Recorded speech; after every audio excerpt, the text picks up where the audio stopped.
সবাই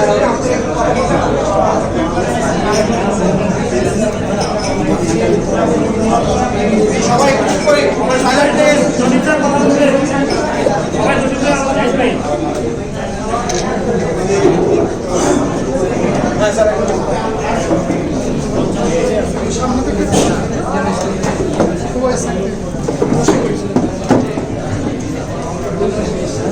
পাশে লোকজন কথাবার্তা বলতেছে। আসসালামু আলাইকুম ওয়া রাহমাতুল্লাহ। সালাম দিলাম যেটা, এটার অর্থ তো আমরা সবাই জানি। আচ্ছা, কেউ একজন বলেন দেখি কি বললাম? সালামের বাংলা অর্থ আমাদের মাতৃভাষায় কি হয়? এবং বরকত দান, বরকত দান। তার মানে আমরা আরেকজনের, আমার সামনে যারা আছে, আমরা একজন অন্যজনের মঙ্গল কামনা করলাম, শুভ কামনা করলাম, শান্তি কামনা করলাম এবং আল্লাহর রহমত কামনা করলাম, ঠিক কিনা? এই যে কামনা করলাম, এই কামনাটা যদি আমাদের ইসলামের দৃষ্টিভঙ্গি থেকে যতবারই দেখা হবে ততবারই বলা উচিত। আমাদের প্রিয় নবী মুহাম্মদ সাল্লাল্লাহু আলাইহি ওয়াসাল্লাম যখনই কাউকে দেখেছেন সালাম দিয়েছেন সবার আগে। তার মানে উনি ডিক্লেয়ার দিচ্ছেন, আমার সামনে যে লোকটা আছে ওনার উপর আল্লাহর রহমত এবং শান্তি বর্ষিত হোক, উনি আমার দিক থেকে পুরো নিরাপদ। সালামের অর্থ অ্যাকচুয়ালি এটা কিনা?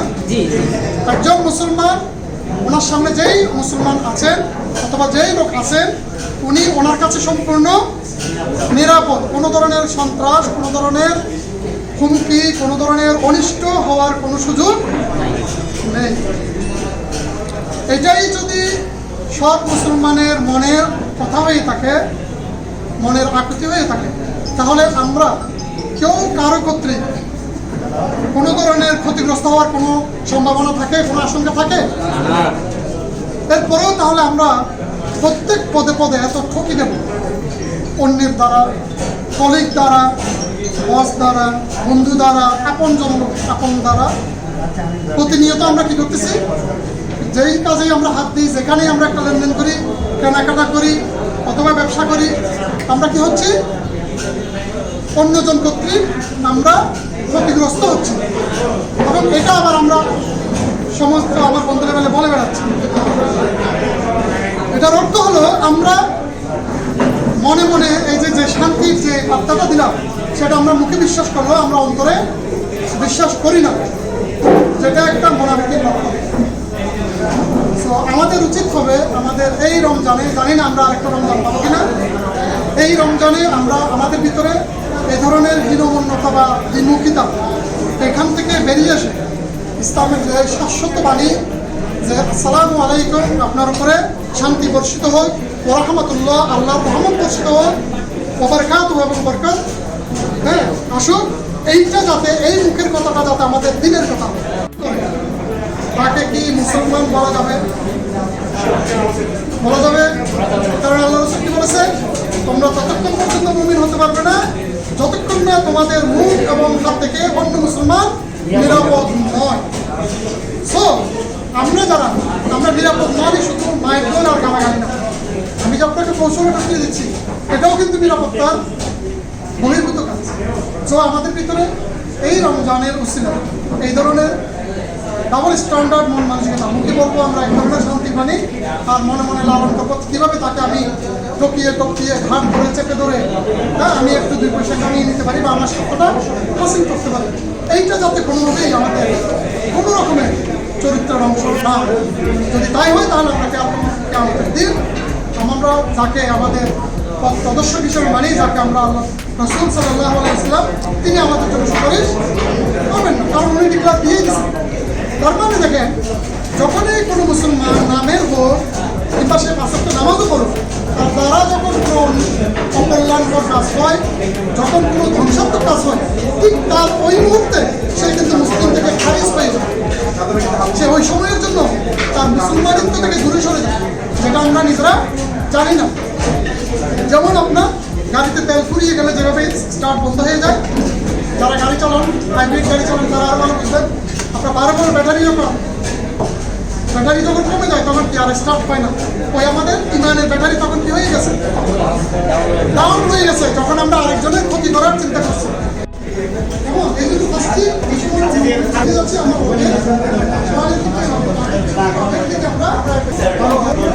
এই ইফতারের পূর্ব মুহূর্তে দোয়া করবো ভাই, আমরা প্রত্যেকের জন্য দোয়া করবো।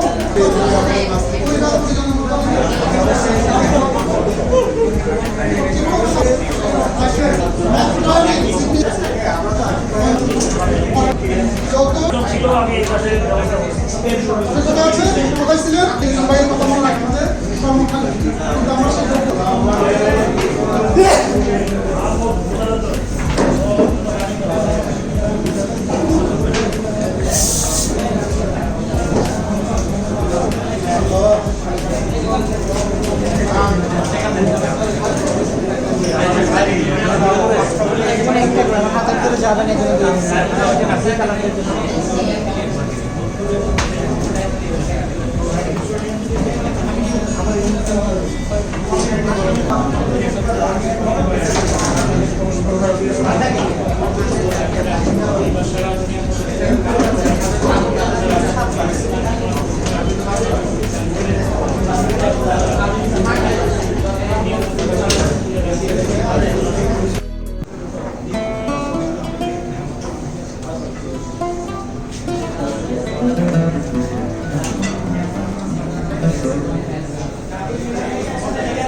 নতুন প্লেসে যাচ্ছে, সেখানে গিয়ে তারা ওই নতুন প্লেসে গিয়ে সেট হতে পারছে না। দেখা যাচ্ছে তারা একটা ইনিশিয়েটিভ নিতে চাচ্ছে, ওখানে তারা বাধাগ্রস্ত হচ্ছে। তাহলে ওখান থেকে কীভাবে তারা সাকসেসফুল হতে পারে, এই একটা বিষয়। আর একটা হচ্ছে যে নতুন একজন সিনিয়র যদি দেখা যাচ্ছে পলাশ স্যার এখানে আছে, পলাশ স্যার চেঞ্জ হয়ে নজরুল স্যারের কাছে গেছে, নজরুল স্যার পলাশ স্যার এখানে গেছে। এইখানে গিয়ে ওনারা জুনিয়রদের সাথে যে মিউচুয়াল আন্ডারস্ট্যান্ডিংটা হচ্ছে না, ওনারা জুনিয়রদেরকেও ছাড়াছাড়ি করতেছে, অথবা জুনিয়ররা সিনিয়রদের মানতে পারতেছে না। এই দুইটা বিষয় নিয়ে একটু আপনারা আমাদের ক্লিয়ার করে দিন। এটা আমার জুনিয়রদের প্রশ্ন আছে। তো যেখানেই যাই মোটামুটি খাওয়া দাওয়া শেষের আগে অথবা খাওয়া দাওয়া শুরুর আগে একটু কথা বলতে হয়। যাই হোক, এই জন্য আল্লাহর কাছে হাজারো শুকরিয়া আদায় করছি, আল্লাহ সুস্থ রেখেছেন। পাশে আমার অনেক গুণীজন বড় ভাই কলিগ ওনারা আছেন, ওনারা মূল্যবান কথা বলবেন। তো আজকের এই আয়োজনটা আসলে এটা আসলে প্রশংসার অনেক দাবিদার। এটা এত অল্প সময়ে কথা শেষ করা যাবে না, বলা যাবে না।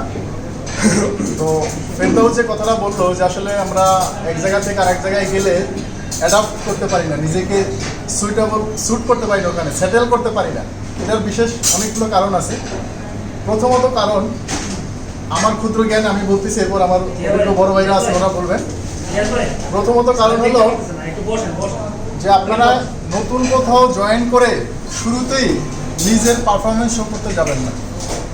আপনি যে কাজ জানেন, আপনি যে অনেক স্মার্ট, আপনি যে অনেক ক্যাপাবল, এটা আপনি প্রুভ করতে যাবেন না, নিজেকে প্রুভ করতে যাবেন না। প্রথম 1 মাস 2 মাস 15 দিন শুধু অবজার্ভ করবেন, আপনার রিপোর্টিং বসকে, আপনার ডটেড লাইন বসকে, ওই ফ্যাক্টরি কোন নিয়মে চলে, ওই ফ্যাক্টরি কি অ্যাডমিন চালায় না ওই ফ্যাক্টরি প্রোডাকশন চালায় না এই ফ্যাক্টরি সাপ্লাই চেইন চালায়, এই সমস্ত খুঁটিনাটি ব্যাপারগুলো দেখবেন। এরপরে আপনি নতুন ওখানে যাওয়ার পরে দেখবেন যে অনেক কিছু তারা ভুলভাল করতেছে, ওর চেয়ে ভালো প্রসেস আপনি জানেন, সে প্রসেসগুলো হুট করে ইমপ্লিমেন্ট করতে যাবেন না। আপনার যিনি রিপোর্টিং বস আছে তার সাথে ডিসকাস করবেন যে স্যার এটা আসলে আমরা এরকম করে আসছি বা আমি এটা জানি, এটা করলে কেমন হয়, প্রস্তাব দিবেন এবং সবার সাথে বিনয়ের সাথে মিশবেন। যেহেতু আপনি এখানে নতুন গেছেন, আর নতুন যারা যায় তার আরেকটা জিনিস হয়, তারা কম্পারেটিভলি যারা পুরনো থাকে তাদের একটু স্যালারিটা বেশি নিয়ে যায়। কিন্তু দেখা যায় যে ওইখানে 20 বছর চাকরি করছে একজন ম্যানেজার আছে, তার স্যালারি যদি আমি বলতে চাই হয়তো 50,000 টাকাও হয়নি, বাট আপনি অ্যাসিস্ট্যান্ট ম্যানেজার 60-70,000 টাকা নিয়ে গিয়েছেন। এটা একটা নর্মাল কালচার। আপনি যখনই জব চেঞ্জ করবেন তখনই এটা হয় সবার ক্ষেত্রে। তো এই ক্ষেত্রে আপনাকে যে বিড়ম্বনা করতে হয় যে পুরনো যারা আছে আপনাকে হজম করতে পারে না, আপনাকে স্পেস দিতে চায় না, আপনি প্রথমে তাদের মনের মধ্যে ঢুকবেন, তাদের সাথে একটা রিলেশন বিল্ড আপ করবেন, দেন আপনি কাজ করতে যাবেন। আপনার পুরনো কলিগ, স্যার আমার তো সময় নেই, আমি বিজি, আমার এত অর্ডার এই সে অনেক কিছু আছে, আপনি উইলিংলি বলবেন স্যার আমাকে দেন, আমি একটু ট্রাই করে দেখি। এরকম দায়িত্বের বাইরে গিয়েও কিছু কাজ নিয়ে নেবেন যেটা আপনার জন্য বরাদ্দ না, তারপর আপনি নেবেন। এতে করে আপনি আপনার রিপোর্টিং বস, আপনার যারা ওখানে লিডার, তাদের প্রতি আপনার একটা সফটনেস কাজ করবে যে না ছেলেটা বিনয়ী, ছেলেটা কাজ করতে চায়।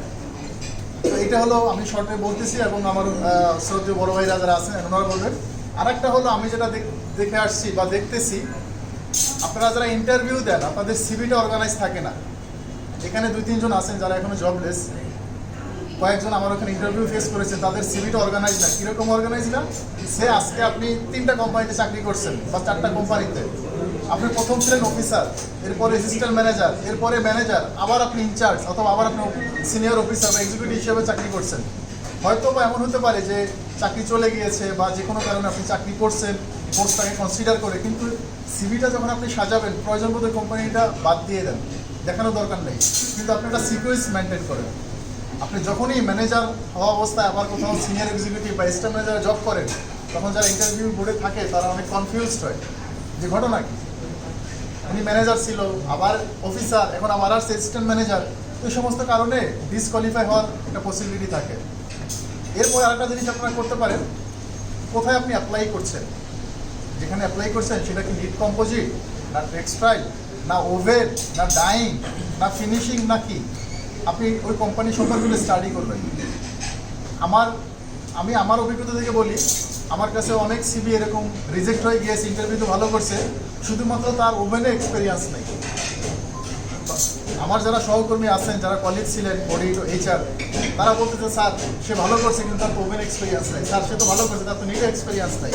তো এই সিভিগুলো একটু ফাইন টিউনিং করে নেবেন। অথবা আপনি যদি ইন্টারভিউ ফেস করতে যান, কোথাও অ্যাপ্লাই করতে যান, আপনারা যারা সিনিয়র আছে তার সাথে একটু বলবেন যে আমার সিভিটা ঠিক আছে কিনা, এগুলো আপনাকে অনেক হেল্প করবে। আমি এখানে অনেকের মুখ থেকে বলতে পারি যে আমার এখানে যাওয়ার পরে ইন্টারভিউ তো ভালো করছে বাট তারা নিতে পারি নাই শুধুমাত্র এই ছোটোখাটো কিছু প্রবলেমের কারণে। এখন প্রশ্ন আসতে পারে যে স্যার এই ছোটোখাটো প্রবলেমগুলো কি কনসিডার করা যেত না? হ্যাঁ যেত। আমিও চাই যে আমার এই ট্রেডের কোনো ভাই কোনো কলিগ বেকার না থাকুক, কিন্তু প্রবলেম হয়ে গেছে যে আমাদের পাশাপাশি আরও কয়েকটা ডিপার্টমেন্ট আছে, অডিট আছে, এইচআর আছে, অ্যাডমিন আছে, এদের কাছে আমাদের একটা জবাব দিতে আছে। আমরা যখন বোর্ডে বসি তখন হয়তো আপনারা যদি দেখবেন যে 4 জন বা 5 জন বা 3 জন, তখন ওই যে 100 মার্ক আমাদেরকে ভাগ করে দেওয়া হয় যে 4 জন পড়ছেন 4-25 100 মার্ক। আমি 25-25 দিলাম, বাট আরেক জায়গা থেকে আপনি 25 পাস পেলেন, আপনি কিন্তু কোয়ালিফাই করলেন না। এই সমস্ত জিনিস আপনারা মাথায় রাখবেন। তো ধন্যবাদ। বাদ বাকি কথা আমার বড় ভাইরা আছেন, সিনিয়ররা বলবেন। আশা করি আপনারা সবাই উপকৃত হবেন। Thank you. আসসালামু আলাইকুম।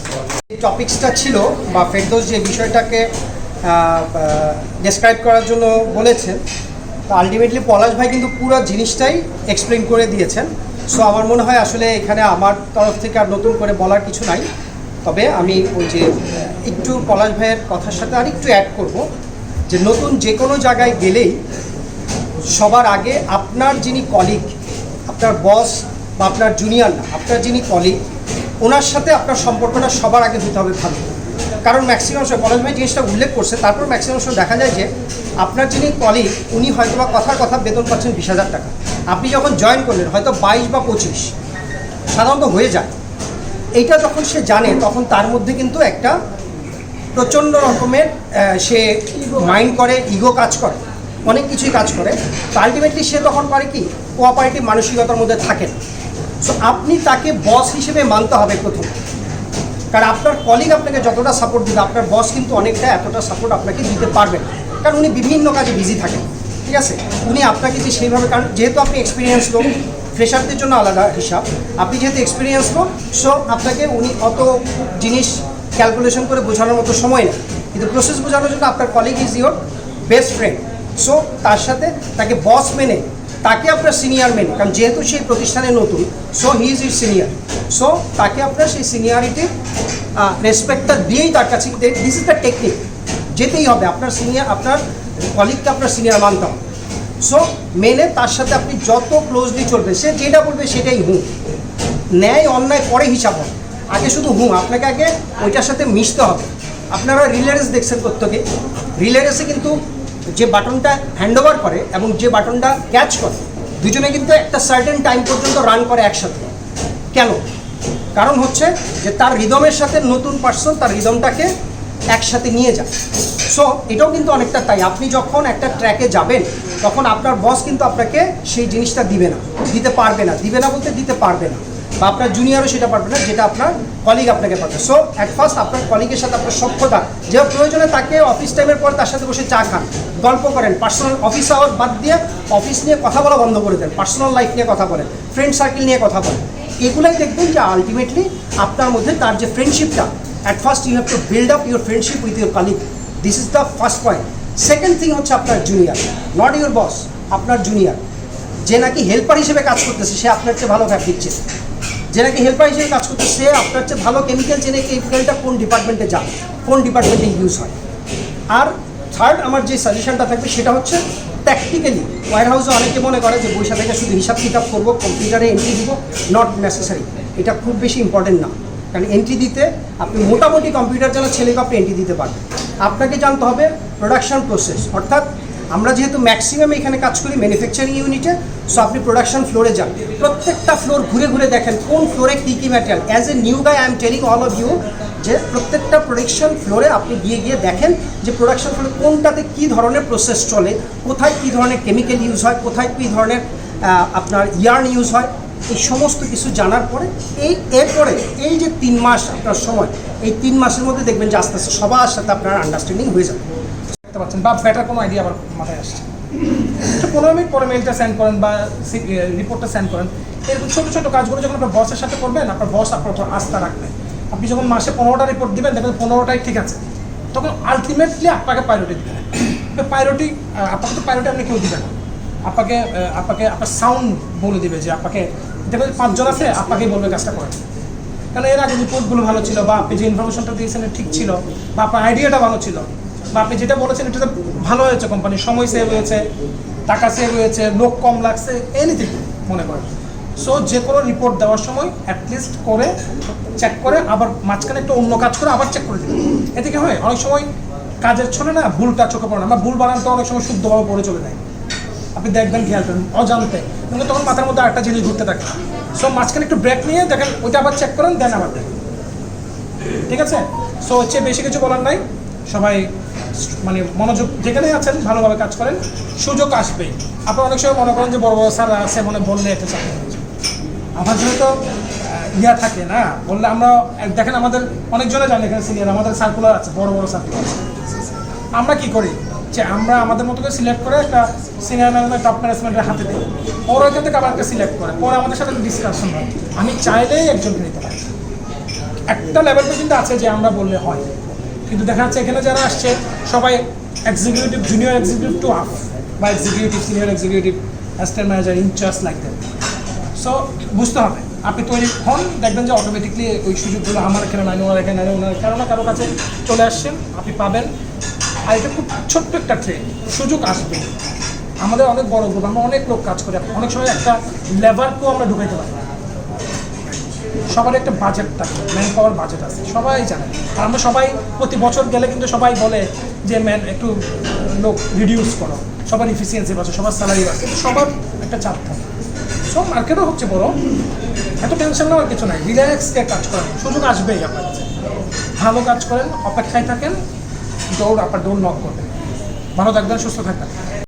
হ্যাঁ, আপনার কাছে নতুন একটা প্রশ্ন জানতে চাচ্ছি। সেটা হচ্ছে স্যার, আমরা যখন আপনারা এখন বাংলাদেশের বিভিন্ন ফ্যাক্টরিতে টপ লেভেলে আছেন সবাই, আমরা মনে করি যে স্টোরে জিএম, সিনিয়র জিএম এর পরে কোনো পোস্টার নাই।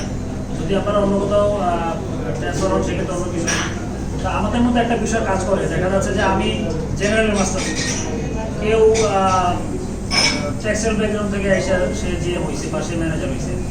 এখন আমাদের মধ্যে যে একটা দ্বন্দ্ব থাকে যে মানে আমি তো ও তো টেক্সটাইল বিএসসি করে আসছে, বা ও টেক্সটাইল বিএসসি বলতেছে ও তো মাদ্রাসা থেকে পড়াশোনা করে আসছে। তাহলে আমাদের মধ্যে এই যে এই সমালোচনাগুলো, আলোচনাগুলো, এটা কীভাবে বন্ধ করে আমরা আরও টিম বন্ডিং করে এই এখন যে আলোচনাগুলো নেগেটিভ হচ্ছে এটাকে কীভাবে বন্ধ করে আমরা সামনের দিকে আরও ভালোভাবে আগাইতে পারি, এক্ষেত্রে আপনার একটা অ্যাডভাইস চাচ্ছি। এটার একটা অ্যাডভাইস আমি যদি বলি, আমার নিজেকে দিয়ে বলতে পারি। আমি জেনারেল ব্যাকগ্রাউন্ডে ছাত্র, তো বিকম পাস। দীর্ঘ 7-8 বছর চাকরি করার পরে আমি আমার চেয়ারম্যানকে বললাম যে স্যার আমার তো ওনার সাথে আমার খুব ক্লোজ রিলেশন, ইয়ে স্যার জানে খুব ক্লোজ রিলেশন। তো আমি বললাম যে স্যার আমার তো প্রমোশন হচ্ছে না, কী করা যায়? স্যারে আমারে বললো যে আমার তো এখন প্রাইমারি স্কুলের টিচার লাগবে না, আমার বিশ্ববিদ্যালয়ের টিচার দরকার। কনসেপ্টটা ক্লিয়ার, বিশ্ববিদ্যালয়ের টিচার দরকার। এটা তো আমার মাথায় ঢুকে না, আমি তো মনে করেন জেনারেল ব্যাকগ্রাউন্ড, আমি তো চিন্তা করতেছি না। ম্যাডামের সাথে আমার খুব ভালো, চেয়ারম্যানের ডেভিড সাহেবের ওয়াইফের সাথে খুব ভালো রিলেশন। ওনাকে প্রশ্নটা করলাম, উনিও বলতে পারতেছে না। উনি মনে হয় রাত্রে স্যারের সাথে যেভাবে কথাটা বলছে, বললো ওরে বলো কিছু একাডেমিক ডিগ্রি নিতে। তো পরের দিন গেলাম, উনি আমাকে একটা স্ট্র্যাটেজি দেখাইলো। ওনার এখানে ধরেন শাহজালাল ভার্সিটি 20 জন, ঢাকা ভার্সিটির IBS 20 জন, এইভাবে সব মিলে 200 জন এমপ্লয় করতে সবাই BBA MBA করা এবং senior level, most of the BUED-এর ছাত্র আছে, ঢাকা IBS ছাত্র আছে। তখন আমি MBA-তে ভর্তি হয়ে গেলাম। এটা হলো ফার্স্ট স্টেপ একটা দখল কাটানোর জন্য। তারপরে একদিন আমি বললাম যে স্যার, মানে আবার ওনার সাথে অনেক প্রায় কথা হইতো, বলতো তুমি কিছু প্রফেশনাল কিছু সার্টিফিকেট নাও। তখন আমি কি করলাম, উনি আমাকে অ্যাডভাইস করলেন এই ISC-তে মাইন্ড পেপারের মাধ্যমে সাপ্লাই চেনের গ্র্যাজুয়েশনটা করার, এবং উনি ওখানে ডোনেশনও করছেন ভালো একটা অ্যামাউন্ট, এজাজ সালে বলে দিয়েছেন ডোনেশন করছেন। তখন আমি কিন্তু সাপ্লাই চেনের একটা গ্র্যাজুয়েশন নিলাম। তার মানে আমি আরেকটা ধাপ কিন্তু, মানে এই যে আমরা যে আলোচনাগুলো করি মাদ্রাসা ছাত্র, বিকম পাস, এই মানে এগুলা শেষ করার পরে তখন উনি আমাকে এই অ্যাডভান্স কেমিক্যাল ম্যানেজমেন্টের উপর GIZ-এর উপর একটা ট্রেনিং কোর্স করালেন, সাপ্লাই আরও অনেকগুলো মানে এই একাডেমিক ব্যাকগ্রাউন্ডের পাশাপাশি প্রফেশনাল সার্টিফিকেট কোর্স করেন। এখন অলরেডি আমি ব্রাকে একটা পোস্ট গ্রাজুয়েশন অফ রিজিওনাল ম্যানেজমেন্টের উপর একটা অ্যাপ্লিকেশনে কাজ করতেছি, হয়তো এটাও আমার একটা সার্টিফিকেট হয়ে যাবে। এটার হলো প্রথম ধাপ, যে আপনি যে জেনারেল ব্যাকগ্রাউন্ড ঠিক আছে, মাদ্রাসা ব্যাকগ্রাউন্ড ঠিক আছে, কিন্তু একটা লেভেলে কিন্তু আপনাকে অবশ্যই আপার লেভেল যাইতে হলে আপনাকে এই প্রফেশনাল এবং একাডেমিক ব্যাকগ্রাউন্ডটাকে চেঞ্জ করতে হবে। এটা হলো ইন জেনারেল কথা আর কি। আপনি একটা সময় দেখবেন যে গ্র্যাজুয়েশন পর্যন্ত আপনি অ্যাপ্লিকেশন করার সুযোগ পাবেন না।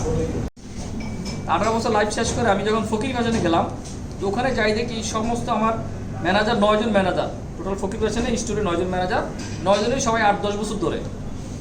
তা আমি কোনোভাবেই ওনাদের সাথে মানে সাইড হতে পারতেছি না, মানে কোনোভাবেই না, কোনো রিপোর্টিংও হেল্প করতেছি না, মানে কোনোভাবে আমি অ্যালাইন হতে পারতেছি না। তা আমি ওনাদের সাথে এখন আর ওইভাবে কথা না বলে, ওখানকার যে অ্যাডমিন GM ছিলেন, উনি খুব পাওয়ারফুল, উনি স্টোরকে ডোমিনেট করতেন, মানে MCT-কে ডোমিনেট করতেন, উনি লেবার দিতেন, উনি ট্রান্সপোর্ট দিতেন, সব কিছু। উনি প্রতিদিন 10টার সময় সিগারেট খায়, প্রতিদিন 10টার সময় সিগারেট খায়। তা আমি ওনার সাথে অ্যালাইন হয়ে আমি 6 মাস সিগারেট খেয়েছি, জীবনে কোনো সিগারেট খাইনি। 6 মাস সিগারেট খাওয়ার পরে আমি পেমেন্টটা দিলাম।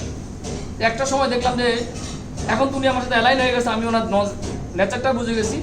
তা আমি একদিন ওনাকে বললাম যে বস, আমি তো আসলে এখন সময় নেই সিগারেট খেতে। এইভাবে আস্তে আস্তে দেখো, আগে সপ্তাহে 2 দিন 4 দিন যেতাম, এখন একদিন। এই গত রোজার মাস তো নাই, এর আগে 1 মাসে মনে একদিনও ওনার সাথে আমার সিগারেট খাওয়া হয়নি। অন্য বিষয় কথা হয়েছে। এখন কিন্তু আর উনি এমনভাবে মিশে গেছে, একদম ফ্রেন্ডশিপ হয়ে গেছে, যে উনি যা বলি তাই উনি মানতে পারেন, মানে জিনিসটা এরকম আর কি। তো যেটা বললাম আর কি, যে ওই যে অবস্থাটা বুঝে আপনাকে তৈরি করে নিতে হবে। আর ডিপার্টমেন্টের ক্ষেত্রে হয়েছে, প্রতিদিন সকাল 10টায় ম্যানেজারকে ডাকতাম, কোনো আলোচনা নাই, সিঙ্গারা একটু চা, নিজের পকেটে টাকা দিয়ে, কোনো কোম্পানির টাকা না। আসলাম 10 জন, সবাই এই ফ্যামিলি খোঁজখবর নিতাম, কথাবার্তা বলতাম। একটা সময় দেখা গেল তারাও আমার সাথে এই যে চিন্তা করলো, সারা তো কাজের কোনো পেশা দিচ্ছে না, মানে কাজের কোনো কথাই বলি না, কোনো আমি রিপোর্টিং, যেহেতু ওনাদের লজিক সফটওয়্যার আছে, সফটওয়্যার থেকে ডাটাগুলো নিতাম, কিছু কারেকশন হলে ওনাদেরকে বলতাম যে ভাই এটা করেন, বাট কাজের কোনো পেশার নাই, যার যার মতো কাজ করো। 1 মাস, 1.5 মাস, 2 মাস পরে দেখা গেল ওনারাই যে ম্যানেজমেন্টের কাছে বলা শুরু করেছে, স্যার এত সুন্দর একটা পজিটিভ লুক নিয়ে আসছেন, আমরা এই 10 বছরে 6 জন, 10 বছরে 11 জন বস চেঞ্জ হয়েছে।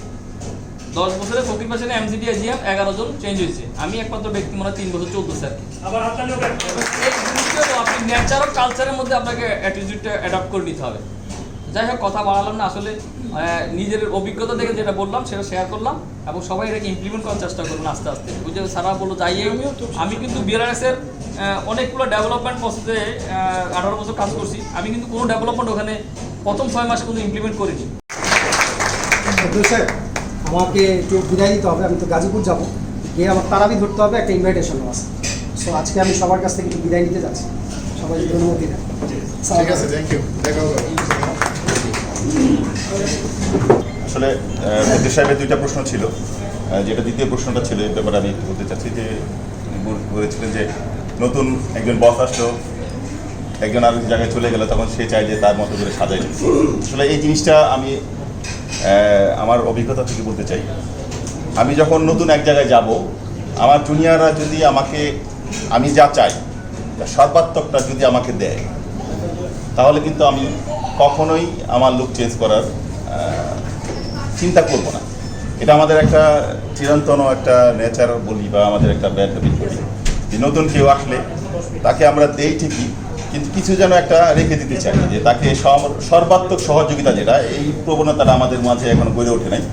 তো আমরা এখানে যারা আছেন, যারা কারো অধীনে চাকরি করেন, নতুন কেউ আসলে তাকে অন্তর থেকে স্বাগত জানান এবং সে যা চায়, সে যদি সমস্ত কিছু আপনার থেকে পায়, তাহলে কিন্তু কখনোই আপনাকে চেঞ্জ করার কথা চিন্তা করবে না। আমরা যেন কোথাও যেন একটা ব্যারিকেড না রাখি, তাকে দিতে চাইলেও যেন কিছু একটা আমার নিজের কাছে রেখে না দিই। সে চাইবার আগেই যদি আমরা সব দিয়ে দিই, তাহলে আমি মনে করি না যে আপনাকে কেউ চেঞ্জ করার কথা চিন্তা করবে, নতুন একদিনকে আনার চেষ্টা করবে। আমি এটাই বলতে চাইবো যে আমি আপনার কাছ থেকে যদি সমস্ত কিছুই পাই আমার চাহিদা মতো, তাহলে নতুন কাউকে আনার কোনো প্রয়োজন নেই। আশা করি সবাই ব্যাপারটা বুঝতে পারছেন। এখানে আরও গুণীমানী বড় ভাইরা আছেন, তারাই ব্যাপারে আরও ভালো বলতে পারবেন। সবাইকে আগাম ঈদের শুভেচ্ছা জানিয়ে আমার এই সংক্ষেপের কথা এখানে শেষ করি। হয়েছে সে যাবে না, কারণ অ্যাকচুয়ালি সে হিসাব করে দেখো গাজীপুরে গিয়ে থেকে ওই ইনকামটার যে ইনকাম, সেই ইনকাম তার হবে না, এটা একটা ব্যাপার থাকে। বাট যদি আপনি লং টার্ম চিন্তা করেন, আপনার ক্যারিয়ার করার চিন্তা করেন, আপনি ইউনিভার্সিটিতে যেমন স্কুলে যেমন সময় ব্যয় করেছেন, ক্লাস 10 পর্যন্ত 10-12 বছর, শিশু শ্রেণী থেকে শুরু করে তারপর অনার্স, তারপর মাস্টার্স।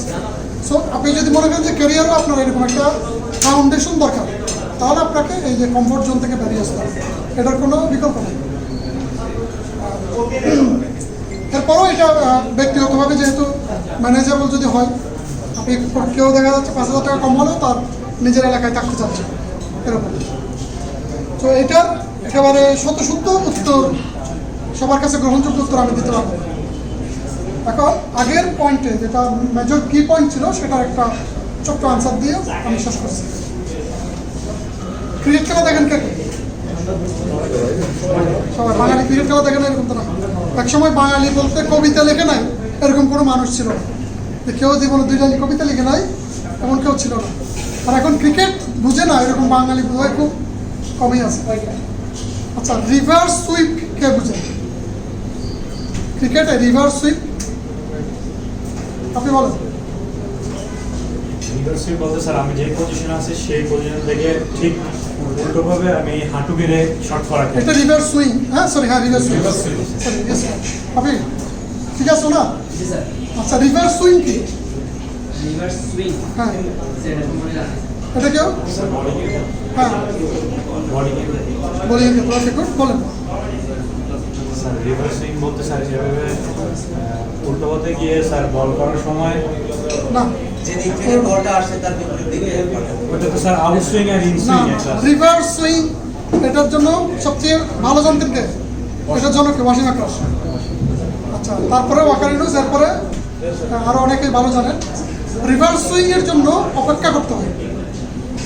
যত ভালো বোলার হোক, অ্যানাল ডোনাল্ড, তারপরে আপনার গ্লেন ম্যাকগ্রা, তারপরে আরও এরকম যারা একেবারে ওয়ালস, অ্যামব্রোস, তারপরে মালিঙ্গা, হ্যাঁ যত ফাস্ট বোলার আছে, রিভার্স সুইং কারা করে? ফাস্ট বোলাররাই করে।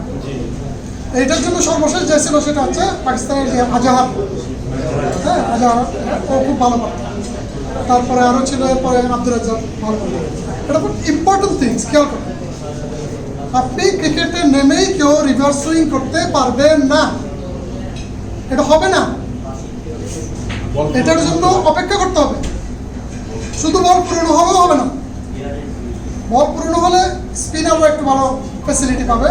দেখবেন প্রত্যেকটা ফিল্ডার বল পুড়িয়ে পাওয়ার পরে বলের ফেসটা দেখে, বলে যে দুইটা সাইড, একটা সাইডে ঘষতে থাকে, তারা শাইনি করে, হ্যাঁ একটা সাইড খসখসে করে ফেলে, ঘষে ঘষে ঘষে ঘষে খসখসে করে ফেলে। যেই সাইডে ব্যাট লাগে ওই সাইডটা তারা আরও বেশি ঘষে, ঘষতে ঘষতে একটা সাইড শাইনি থাকবে আর একটা সাইড খসখসে হয়ে যাবে বলটা। খুব ইম্পর্টেন্ট। এখন যখন টাইম হবে এবং বাতাস কোন দিকে সেটা দেখবে, মাঠের বাতাস কোন দিকে, উত্তর দিক থেকে দক্ষিণ দিকে নাকি দক্ষিণ দিক থেকে উত্তর দিকে বাতাস, তখন ফাস্ট বোলার বাতাসের ঠিক বিপরীত দিকে শাইনি সাইডটা দেবে, বাতাসের সাইডে খসখসে সাইডটা দেবে। বল যখন এভাবে খেলবে, সুতার উপর যখন বল পড়বে, বল পরে যখন উপরে উঠবে, বাতাস তখন বলটার যেই গতিতে ব্যাটসম্যানের কাছে যাওয়ার কথা ছিল, বাতাসের ধাক্কায় বলটা একটু বের হয়ে যাবে, খসখসে সাইডে বাতাসটা লাগবে, ঠিক আছে, একটু বেরিয়ে যাবে। আর ব্যাটসম্যান ওই সময় বিভ্রান্ত হবে, কারণ সে যেই গতিতে বলটা তার যেই ডিগ্রি অ্যাঙ্গেলে আসার কথা ছিল সেটা একটু সরে যাবে। এই সরে যাওয়ার কারণে বলটা ব্যাটের মাঝখানে না লেগে কানাই লাগবে। সো আপনি যদি ভালো বোলার হন, ভালো ক্রিকেটার হন, ভালো প্রফেশনাল হন, আপনি আপনার স্কিলটা কাজে লাগানোর জন্য যেই নতুন প্রজেক্টে গেছেন সেখানে এরকম একটা রিভার্স সুইংয়ের একটা সময়ের অপেক্ষা করবেন। বাতাস কোন দিক থেকে বাজছে সেটা দেখবেন, অন্য টিমকে নিয়ে বলে সাইডটা কোনটা খসখসে করতে হবে, কোনটা শাইনি করতে হবে সেটা চিন্তা করবেন। তারপর রিভার্স সুইং ছাড়েন, তারপর আপনার উইকেট পাওয়ার সম্ভাবনা খুব বেশি থাকবে। ব্যাপারটা কি বোঝা গেছে? স্যারেরা দাঁড়িয়ে পড়েছেন, আমি ক্রিকেট দিয়ে বলবো মেনে নিই। এটা তো আমাদের ব্লাডের সাথে রিলেটেড। আমরা যখন প্রাইমারি স্কুল থেকে হাই স্কুলে গেছি, তখন প্রাইমারি যারা নতুন আসছে তাদেরকে বলছে প্রাইমারি স্কুলে গন্ধ যায় না, কাছে আসিস না। হাই স্কুল থেকে কলেজে গেছি, তখন বলছি স্কুলের গন্ধ যায় না। কলেজ থেকে ভার্সিটিতে গেছেন, র্যাগিংয়ের মাধ্যমে আপনি তাদেরকে দূরে সরিয়ে রাখছেন। এটা আমাদের ব্লাডের মধ্যে ঢুকে গেছে। তারপর বাংলাদেশে কিছু প্রতিষ্ঠান আছে যেখানে এইটাকে আরও বেশি প্রমোট করা হয়। নাম বলবো না প্রতিষ্ঠানের, বললে অনেকে মাইন্ড করবে, এবং সেটা তারা কর্মক্ষেত্রে গিয়ে প্রয়োগ করে যে এই এই ভার্সিটি থেকে, এই প্রজেক্ট ইনস্টিটিউট থেকে যারা আসছে তারা একটা বন্ডিং দেখবে, বাকিদেরকে পাত্তা দেবে না। সেটা আমাদেরকে এই ব্যাড প্র্যাকটিসটাকে লালন করা হচ্ছে কেউ কেউ পরিবর্তিত। আমি নামাজের আগে যেটা বলছিলাম যে আমরা যদি মানুষ হই, আমরা যদি মুসলমান হই, আমাদেরকে একাউন্ট থেকে বেরিয়ে আসতে হবে, আমাদের অন্তরটা খুলে দিতে হবে, আপনার পক্ষটাকে প্রশস্ত করতে হবে। আর আপনি যেই প্রুভ করতে পারবেন আপনি তার জন্য হুমকি নয় বরং সহায়ক, তাহলে সে কখনোই আপনাকে মেনে না নেওয়ার কোনো সুযোগ নেই। আসসালামু আলাইকুম, ভালো থাকবেন। ওই ম্যানেজমেন্ট এটাকে অ্যাকসেপ্ট করছে। এই ম্যানেজমেন্টের পলিসি কিন্তু এটা না। এখানকার ম্যানেজমেন্ট কী চায়, এখানকার অ্যাকাউন্টস কী চায়, এখানকার অ্যাডমিনিস্ট্রেশন কী চায়, এখানকার প্রশাসন কী চায়। এক একটা ইনস্টিটিউট কিন্তু এক একটা নিয়ে চলে, এথিক্স নিয়ে চলে। আমি যদি এখানে আগেরটা খেয়াল করতে চাই, কার্বন কপি করা যাবে না, ওটা এখানে কোনো মতেই যাবে না। আমাকে আগে এখানে ট্রেনিং নিতে হবে, বুঝতে হবে যে আমি নিউমিকার, আমি কিচ্ছু জানি না, কিচ্ছু বুঝি না। যখনই এটা বুঝবো অন্যরা আমাকে রেসপেক্ট করবে, ধীরে ধীরে আমি তার ভিতরে ঢুকে পরে আমি তার থেকে কিছু করতে আনতে পারবো। আর বেশি কিছু বলবো না, সবাই ভালো থাকবেন, এদের এরকম শুভেচ্ছা। আসসালামু আলাইকুম। আমি নাফিদুল ইসলাম, আমি আছি চিটাঙে ফোরে ডাইং অ্যান্ড প্রিন্টিং ইউনিটে হেড অফ স্টোর হিসাবে। আসলে আমি অনেকটা টায়ার্ড, আমি অফিসও করছি, তারপরে এখানে আসছি। বলতে চাচ্ছিলাম না, এখন উনি বলতেছি বলার জন্য। তো আমি তিনটা কথা বলবো।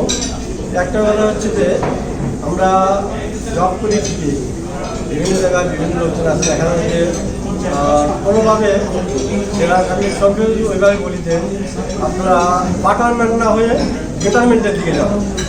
অনেকে আছে যে বাটারম্যান হয়ে ম্যানেজ করে কোনোভাবে চলার চেষ্টা করে, আসলে তার ঝুলিতে কিছু নাই।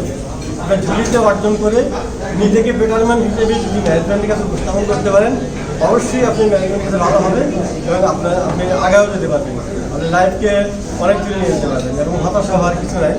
সবাই ধৈর্য ধরে চেষ্টা করবেন, রিটায়ারমেন্ট শো করবেন ম্যানেজমেন্টের কাছে, অবশ্যই আপনি ভালো করবেন। আর দ্বিতীয়ত হচ্ছে যে মানুষের জীবনে, চাকরি জীবনে ব্যর্থ হওয়ার অনেকগুলো উপায় আছে, অনেকগুলো পথ আছে, কিন্তু সফল হওয়ার একটাই পথ, সেটা হচ্ছে আপনাকে উদ্যোগী হতে হবে, আপনাকে পরিশ্রম করতে হবে, তাহলে আপনি অবশ্যই সফল হবেন। আমরা একটা কথা বলে থাকি যখন ভাষায় যে সৌভাগ্যের দ্বার খোলা অনিবার আপনি সকলের করে উদ্যোগী যেজন লোভীতে সেবারে। আমি বেশি কিছু বলতে চাই না, এগুলো আমি আমার কথা শেষ করছি। আসসালামু আলাইকুম। যদিও আমি গতকাল এই ফিল্ডসে অ্যাড হয়েছি, গতকাল সব আমাকে অ্যাড করছে গতকাল। তো আজকে মূলত আমি শুনতে আসছি, বলতে আসি নাই। আসলে সুইস প্রোগ্রামটা, সুইস পরিবারের প্রোগ্রামটা কেমন হয় আমি মূলত দেখতে আসছি বা শুনতে আসছি। তবুও যেহেতু এক কথা বলা লাগে, এখানে উপস্থিত আছেন আমাদের সিনিয়র যারা আমার কলিগ ভাইরা আছেন, আমার যারা আছেন, আমার যারা সহকর্মী ভাইরা। এখানে প্রশ্ন হলো যেগুলো আলোচনা হয়েছে এগুলো খুব কমন প্রশ্ন, কমন আলোচনা। আসলে কোনো কোম্পানিতে সেট হওয়ার জন্য নিজেকে আগে নিজেও তৈরি হতে হয়, নিজেকে কিন্তু প্রস্তুত করা হয়, নিজের কনফিডেন্স লেভেলটা তৈরি করা লাগে। প্রফেশনাল লাইনে, যে লাইনে আপনি যে স্টোর, আমি যদি প্রশ্ন করি ইনভেন্টরি কি, হোয়াট ইজ ইনভেন্টরি, হয়তো আমরা অনেকে ইনভেন্টরি মানে বুঝ করি কি। আমি স্ট্যান্ডার্ডে আছি, আমার পরিচয় আমি দিনে অবশ্যই ছিল পরিচয় দেওয়া। আমি জামশেদ আলী, আমি senior assistant general manager standard গ্রুপের head of warehouse. Total service আমার ওয়ার হাউসে 25 ইয়ার্স, এর মধ্যে 10 ইয়ার্স আমি স্ট্যান্ডার্ডে আছি। তো আমার পৃথিবীতে কমন প্রশ্নগুলো, যেমন এখানে আহাদ সাহেব আছে, আহাদ কিন্তু আমারই তৈরি, আমারই শিশু। আহাদ আছে সিনিয়র ম্যানেজার মনটেক্স আছে। এখানে জাবের জুবাইরে আমি কেমিক্যাল জানতো না, আমি নিজে হাত থেকে কেমিক্যাল শিখি। অলরেডি জাবের এখন মনটেক্সের সিনিয়র ম্যানেজার এবং ম্যানেজার।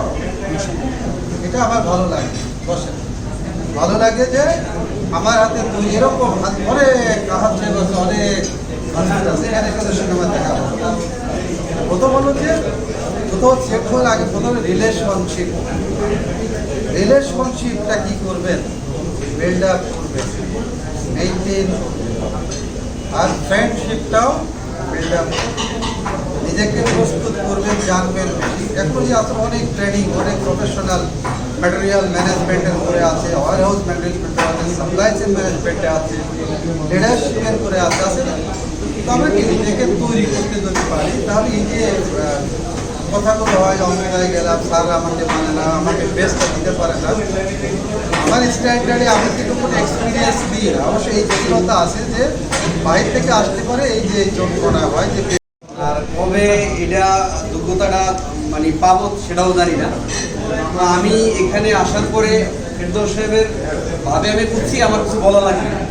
5টা লাইন এখানে লিখছি, 5টা লাইন আপনাদের সাথে আমি শেয়ার করবো। সেটা হইল আমার স্যারের, আপনাদের কোর্সটা আমার স্যারেরা সবাই বলে গেছে, আমি শুধু বলবো একটা, সেটা হইলো যারা, আমি লাইনগুলো বলি একটু শোনেন। আমি কি কথাটা বললাম ডাজ নট ম্যাটার, আমি কিভাবে বললাম সেটাই ব্যাপার। আমি একটু আগে ফেরদৌস সাহেবের কাছে একটা পানি চাইছি। ফেরদৌস সাহেব আমার অনেক পুরনো পরিচিত এবং সে আমার জুনিয়র, আমি চাইলেই বলতে পারতাম ফেরদৌস সাহেব একটা পানি দেন তো, আমি কিন্তু সেটা বলি না। আমি বলছি ফেরদৌস সাহেব পানি খাওয়া যাবে, সম্ভব? সে কিন্তু আমার পানি দিত, ওইটা বললো সে আমার পানি দিত। তো আমার রিকোয়েস্ট, আমি কি কথাটা বললাম সেটা বিষয় না, কিভাবে বললাম সেটা হলো বড় বিষয়। এই বচন ভঙ্গিটা একটু মাথায় রাখবেন। আর একটা ব্যাপার হইলো always be positive, always be positive. আপনি যখনই ভিতরে সবকিছু পজিটিভলি নেবেন, অবশ্যই আপনি গেইন করবেন। কোনো জিনিস নেগেটিভ করা যাবে না, যে স্যার আমি তো এই কাজে ব্যস্ত, একটু পরে দিচ্ছি, দরকার নেই, স্যার আমি করে দিচ্ছি। আপনি যখনই পজিটিভ মন নিয়ে আগাবেন, বছর আপনাকে পজিটিভলি দেখবে। আর একটা জিনিস, হজম শক্তি বেশি থাকতে হবে। স্টোরে চাকরি করলে স্টোরের ইদানিং বস আছে, স্টোরের ইডি পর্যন্ত আছে, ডিরেক্টর পর্যন্ত আছে, বাট স্টোরে কিন্তু বস ছিল না। স্টোরে এরপরও দেখবেন স্টোরে সবাই বস। আপনি একদম এজিএম আছেন স্টোরে, ওই প্রোডাকশনের যে ডিজিএম সেও আপনার বস, অ্যাডমিনের যে ডিজিএম সেও আপনার বস, স্টোরের বস নাই। সুতরাং হজম শক্তি বেশি রাখতে হবে। ওই প্রোডাকশনের ডিজিএম কি বললো সেটা আপনি ভিতরেই রাখবেন, অ্যাডমিনের ডিজিএম কি বললো সেটা আপনার ভিতরেই রাখবেন, ওই আরেকজন কি বললো সেটা ভিতরে। সুতরাং হজম শক্তিটা বেশি রাখবেন, বিপদে পড়বেন না। আর একটা জিনিস হইল, কোনো প্রতিষ্ঠানকে ভালোবাসবেন না। আজকে আমি হামিম গ্রুপে আছি, হামিম গ্রুপ আমাকে এক সময় স্যাক করতেই পারে, বাট আপনি আপনার কর্মকে ভালোবাসবেন, কর্ম আপনাকে কখনো স্যাক করবে না। কখনোই কোনো প্রতিষ্ঠানকে ভালোবাসবেন না। আমি নাসাতে 6 বছর চাকরি করছি, আমার 2 মাসের স্যালারি দেয়নি, বাট এখন কমিটমেন্ট করছে একটা দিবে রোজার আগে, এরপর রোজার পরে আর একটা দিবে। শুধু আমি তাদেরকে 6 দিন সময় দিই নাই। আমার বলছিল আমার 6টা দিন সময় দিয়ে দেন, আমি বলছি স্যার সম্ভব না, কারণ এটার পিছনে অনেক কারণ আছে। আমি ডিএমপি স্যারের বলছিলাম স্যার আমি মানুষ অন্য 10 জনের মতো না, আমি ডিজাইন দেবো যাওয়ার জন্য দেবো, থাকার জন্য নয়। বাট আমার তখন ভোট দিবেন ওটার মধ্যে আমি নাই, তো আমি আমার কথা রাখছি। তো সে আমার 6 দিন সময় ছিল, 6 দিন সময় দিইনি। সুতরাং কোনো প্রতিষ্ঠানকে ভালোবাসবেন না, আপনি আপনার কর্মকে ভালোবাসবেন। কর্ম নির্দিষ্ট সময় আপনার জায়গা মতো পৌঁছায় দেবে, কর্ম আপনার সাথে কখনোই বেমানি করবে না। আর একটা জিনিস সেটা হলো, আপনার আগে যেন কেউ সালাম দিতে না পারে, সেটা জুনিয়র হোক সিনিয়র হোক। এই কটা জিনিস ভিতরে রাখবেন, ইনশাল্লাহ ভালো কিছু সম্ভব। একটা চোখ দিয়ে যদি আমি আমার ত্রুটিগুলো দেখি, দোষগুলো দেখি, এটাকে সংশোধনের চিন্তা মাথায় রাখি। আর একটা চোখ দিয়ে যদি আমি অন্যের গুণাগুণি দেখি, এইটাকে নিজের মধ্যে ইমপ্লিমেন্ট করার চেষ্টা করি। আল্লাহ চাহে তো একসময় 20টা লক্ষ্য যদি আমি ফলো করে 20টা কোয়ালিটি নিজের মধ্যে সমন্বয় ঘটাইতে পারি, অবশ্যই হচ্ছে টপ ম্যানেজমেন্ট বা মালিক পক্ষ এখন সেরকম গুণাবলী সম্পূর্ণ লোক চায়। আমরাও হচ্ছে যারা জব করছি, আমরা হচ্ছে পজিশন চাই। আমি যদি আমার মধ্যে সেই সমন্বয় ঘটাইয়া সেটা করতে পারি, আমার মধ্যে রেসপেক্ট করতে পারি, কোনো সন্দেহ নাই যে একটা সময় আমার জন্য সেটা অপেক্ষমান থাকবে। আর এই কথাটাই যদি নিজে আমি বাস্তবায়ন করতে পারি, সকলের কাছে দোয়া চাই। আর সবাইকে মাফ করে দেবো, সবাই সবার জন্য দোয়া করবো, আন্তরিকভাবে চেষ্টা করবো। ইনশাল্লাহ পরে আবার দেখা হবে। আসসালামু আলাইকুম।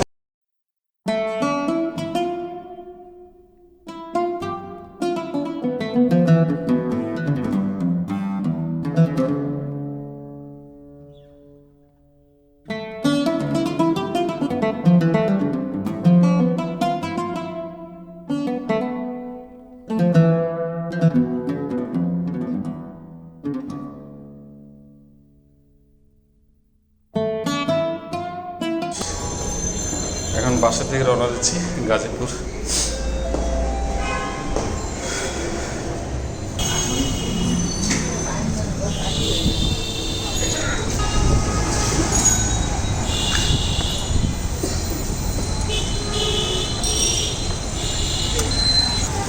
তো আমি রিয়াজ বিরিয়ানি নিচ্ছি। আপনারা জায়গায় থাকুন, ভালো থাকুন, সুস্থ থাকুন। আল্লাহ হাফেজ।